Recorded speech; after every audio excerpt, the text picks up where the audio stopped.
Qui connaît la matrice d'Eisenhower? J'ai 3 points d'interrogation pour Suzanne.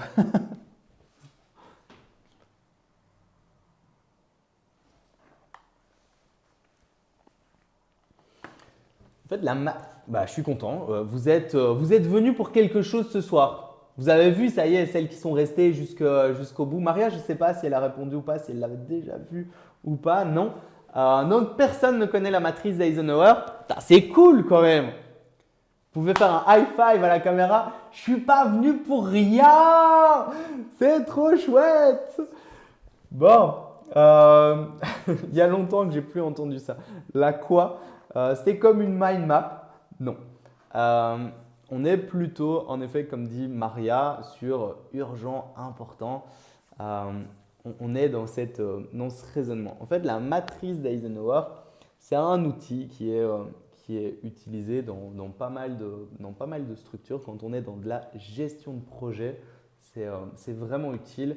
Moi, j'ai remis ça en place sur notre dernier séminaire avec les masters dans le Var. On l'a retravaillé vraiment en profondeur.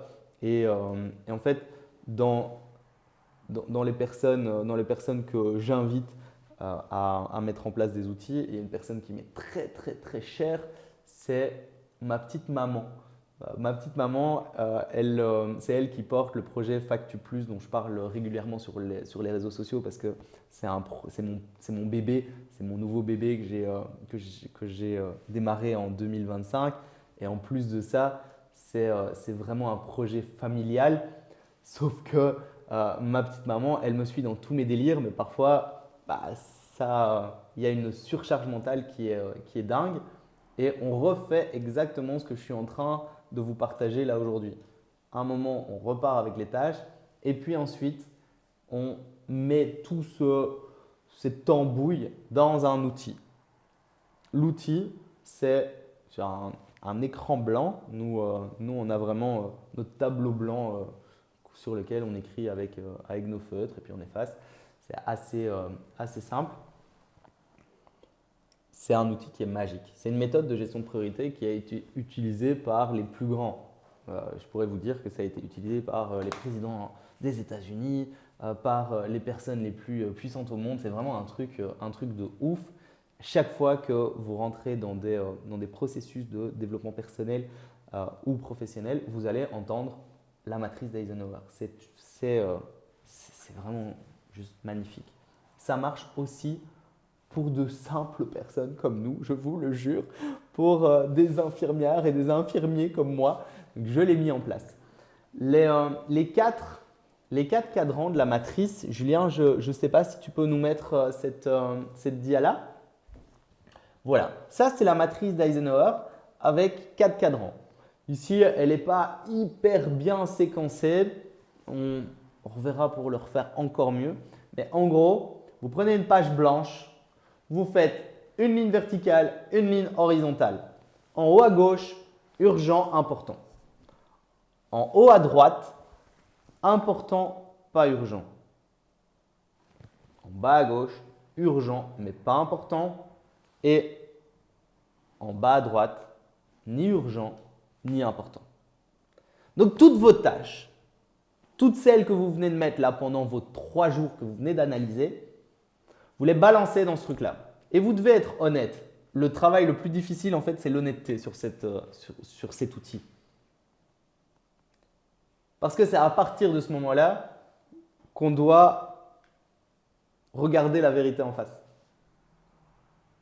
Et on a plusieurs manières de traiter ces informations. En haut à gauche, urgent important. Donc Maria, elle a retenu que ça. Maria, elle a retenu urgent important. Donc une seule case sur 4. Généralement, c'est très facile. Notre vie est basée sur de l'urgent et important.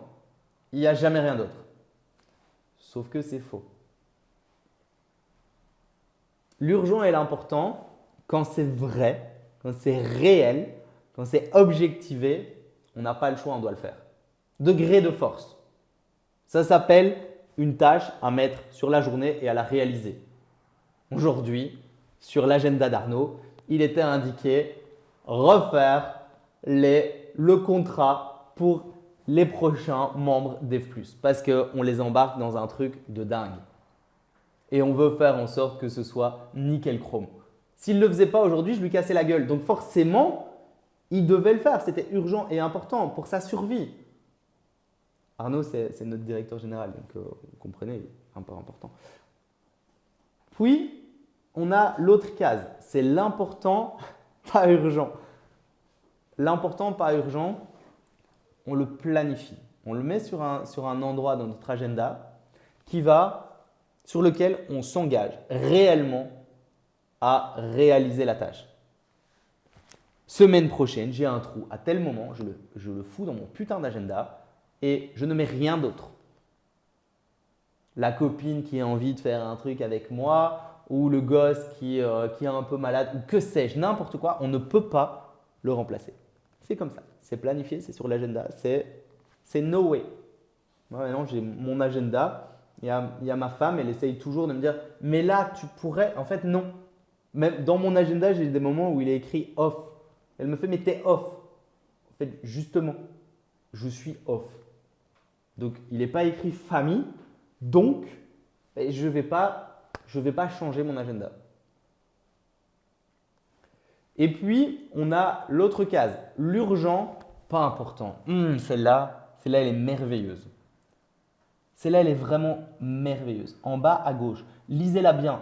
Il y a un mot, si vous devez retenir qu'un seul truc ce soir, c'est ce mot, juste ce mot. Et quand vous avez des notes là, votre carnet, vous pouvez même prendre une seule page pour ça. Vous l'écrivez en grand, en large, en travers. Le mot, c'est déléguer. Vanessa, elle m'a dit « oui, mais on ne sait pas tout déléguer ». Si, on sait tout déléguer. Il faut juste avoir l'envie, les bonnes personnes et surtout savoir le faire. Est-ce que c'est facile? Non. Et puis derrière la délégation, il n'y a pas de délégation sans contrôle. On continue à checker si ce qu'on a délégué est bel et bien fait correctement. Et puis après, on peut rentrer dans des logiques de confiance et étaler son contrôle. Mais en tout cas, si jamais on a envie de pouvoir augmenter le temps disponible, on n'a pas le choix, on doit déléguer. Déléguer, c'est ce qui va vous faire gagner le plus de temps possible.